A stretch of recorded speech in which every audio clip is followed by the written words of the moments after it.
called the Leo's Loo 2. From Smarty Pear? Smarty Pear. So the drum's rotating now, and so it's sifting the litter. So the clean litter is going to drop through that grate, and then any clumped litter, it's got sensors. So when a cat gets close, it stops all moving parts. So if we get too close, it stops.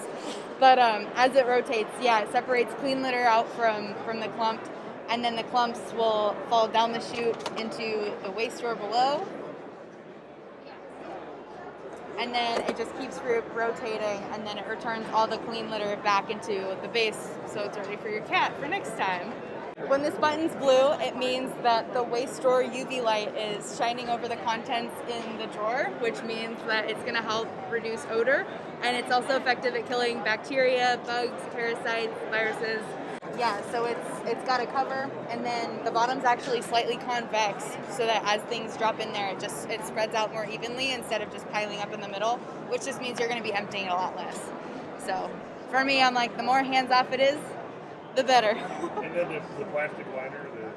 Yeah, so you would just lift up this little tray, and then it's just like a garbage bag. So it's a drawstring bag, and then, you just like take it out, and then just dispose of the trash like normal, and then you just get a new one, and then line it, and then put it back. And it's ready for next time. Yeah.